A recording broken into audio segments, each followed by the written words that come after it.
Éveillons-nous, le podcast signé Wesco, créateur, fabricant et distributeur de produits dédiés aux enfants depuis 1975. Ici, retrouvez tous nos conseils et nos outils pour que les enfants éveillent le monde. Bienvenue dans le 24e épisode de la série Main dans la main avec bébé. On va parler pipi et popo dans cet épisode. Enfin, vous l'attendiez, ce petit bout de machin qui vient révolutionner vos vies. Bébé est lové dans vos bras et vous vous demandez, serait-il livré avec un mode d'emploi ? Vous connaissez la réponse. Alors, chez Wesco, on a décidé de rassembler nos meilleurs neurones dans cette série et de vous accompagner dans cet incroyable voyage.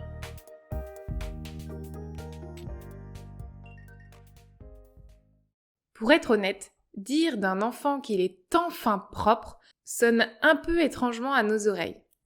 Cela signifierait-il qu'il n'était qu'un petit cochon ? Supprimer les couches en fait rêver plus d'un.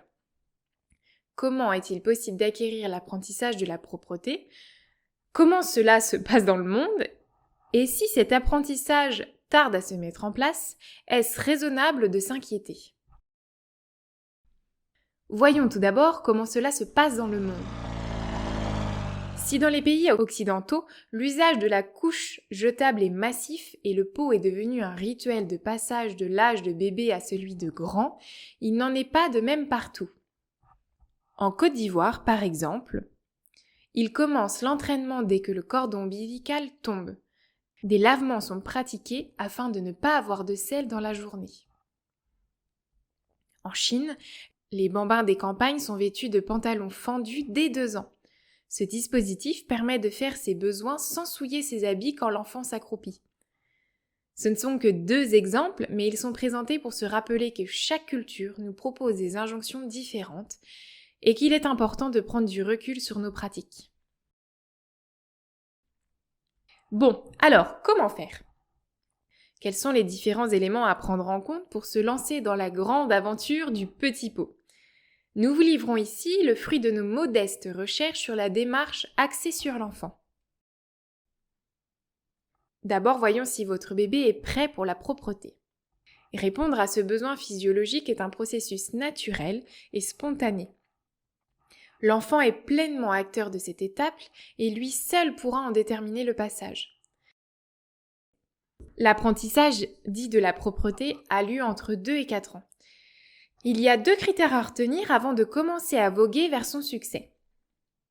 Votre petit loup doit être prêt physiquement. À partir de 2 ans, en moyenne, l'enfant est en mesure de contrôler ses sphincters et de déterminer si ses organes sont pleins. S'il est en mesure de s'asseoir sur le pot ou le réducteur de WC, de se déshabiller partiellement et de garder sa couche propre plusieurs heures, il est sur la bonne voie pour se lancer. Votre petit loup doit être aussi prêt psychologiquement. En d'autres termes, il doit en avoir envie et participer à ce projet activement. Est-ce qu'il est curieux sur le sujet ? Vous fait-il signe lorsque sa couche est pleine ? Exprime-t-il ses besoins ? Répond-il à une consigne simple ? Si oui, vous pouvez envisager de vous atteler au projet de la propreté. Sinon, vous pouvez patienter en décrivant à l'enfant au moment du change ce qu'il a dans sa couche. Évitez toutefois de dire que c'est sale ou que l'odeur est affreuse, même si vous le pensez très fort, car un jugement de valeur ne ferait qu'inquiéter l'enfant. Alors, est-ce qu'il y a un bon moment ? Bien sûr, vous avez très envie de vous débarrasser des couches de votre enfant. Cela l'entrave dans ses expéditions, pollue lamentablement l'environnement et représente un budget non négligeable pour votre portefeuille. Mais trop se précipiter peut être ici contre-productif. Profitez de sa maturation et d'une période sereine pour vous lancer dans l'aventure. Pas question de commencer pour fêter le déménagement ou l'arrivée de bébé numéro 2. Même si l'été est une période sympa, peu de vêtements à enlever, beaucoup de jeux d'extérieur pour limiter les accidents dans la maison, ce n'est pas le seul moment possible et vous pouvez vous fier à l'envie de votre enfant. S'il ne veut pas en été, cela devra attendre l'automne ou l'hiver ou même le printemps. Patience, ce n'est pas un si gros enjeu finalement. Quand il sera prêt, il vous le fera savoir et cela se passera beaucoup plus simplement que vous ne l'imaginez. Comment intégrer le passage au WC dans sa routine ? Nous y voilà. Il connaît le pot ou le réducteur et il essaye de temps à autre d'y effectuer un passage avec plus ou moins de succès. Bien sûr, vous le félicitez à chaque tentative sans vous arrêter sur les pots vides. Maintenant, vous pouvez lui proposer d'aller aux toilettes aux heures où il vous semble important d'y aller, au réveil, après manger, avant d'aller se coucher. Lui proposer ne doit pas l'empêcher d'y aller de sa propre initiative. S'il ne souhaite pas y aller avant le repas, mais qu'il en exprime le besoin 10 minutes plus tard, évitez les reproches, même si c'est un peu crispant, et félicitez sa capacité à écouter son corps. Être trop rigide risquerait de l'inciter à se retenir outre mesure et à l'empêcher de s'adonner pleinement à ses jeux. Encouragez-le à rester un peu plus longtemps sur le pot si vous voyez que rien ne vient, mais sans pour autant le forcer. Nous vous conseillons d'éviter de lui proposer jouets ou livres qui, bien qu'ils permettent de rester plus longtemps, le distraient.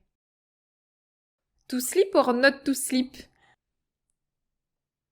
Votre enfant serait-il prêt pour le grand saut dans une culotte 100% coton? S'il va régulièrement au pot, vous pouvez envisager le passage à la culotte et organiser une vraie fête du slip. Et oui, il faut montrer que c'est une fête. Il est ici important de garder en tête que les accidents vont arriver et que de nombreuses culottes vont subir des assauts, et c'est normal. Si un accident survient et que Chaton vient vous en avertir, félicitez-le de vous le dire, même si la perspective d'aller tout nettoyer n'est pas vraiment réjouissante. Si la culotte reste sèche, félicitez-le aussi. Et si elle n'est plus étincelante, tant pis, changez-la. Si la culotte est systématiquement souillée dans vos premières tentatives, vous pouvez repasser aux couches, voire aux culottes d'apprentissage. Ceci n'est pas un échec, mais un exercice de brouillon pour mieux faire au propre la prochaine fois. Alors, quel matériel utiliser, un pot ou directement sur les WC? La grande question de l'équipement nécessaire à l'acquisition de la maîtrise des sphincters. Quel serait l'objet idéal pour apprendre? Un adapteur ou un réducteur de toilette? Un petit pot, une échelle de toilette, des toilettes miniatures. Il n'existe pas de solution miracle, mais vous devez avoir en tête que le matériel devra être en accès libre à l'enfant. Un pot posé dans le coin des toilettes ou un réducteur et un petit marchepied sont les solutions les plus faciles à mettre en place. Le réducteur a l'avantage de ne nécessiter aucune adaptation par la suite pour passer aux toilettes de grand. Si vous souhaitez vous exercer à la plomberie et que vous trouvez que les mini-toilettes des crèches sont très craquantes, vous pouvez aussi envisager de construire des toilettes en dur, mais l'investissement financier, espace et temps est peut-être un peu disproportionné dans le cadre d'un usage domestique. Pour l'apprentissage d'une hygiène irréprochable, testez les différentes solutions à votre disposition, comme le papier toilette, le gant ou la lingette lavable. Et qu'est-ce qu'on fait si jamais ça ne se passe pas comme prévu? Certains bébés peuvent être paniqués à l'idée de perdre cette partie d'eux-mêmes. Vous pouvez accompagner votre petit à comprendre que son corps est un peu comme un contenant, des éléments entrent, d'autres sortent. Pour cela, n'hésitez pas à sortir des jeux de transvasement pour qu'il l'intègre pleinement. Les régressions sont courantes. Il peut arriver que petit loup, après avoir été propre pendant plusieurs semaines ou plusieurs mois, retourne dans une phase d'accident. Ne prenez pas ombrage et reprenez les étapes de l'apprentissage comme expliqué ci-dessus. Avant de vous inquiéter, sachez qu'avant 4 ans, il n'y a pas de stress à avoir. Après cet âge, s'il ne manifeste aucune envie d'acquérir la science des sphincters, n'hésitez pas à en parler à un professionnel de santé de confiance. Votre médecin de famille ou votre pédiatre peuvent vous accompagner. Merci de nous avoir écoutés. Retrouvez nos épisodes sur toutes les plateformes d'écoute et si vous les appréciez, n'hésitez pas à laisser un avis. Ce podcast vous est proposé par Wesco.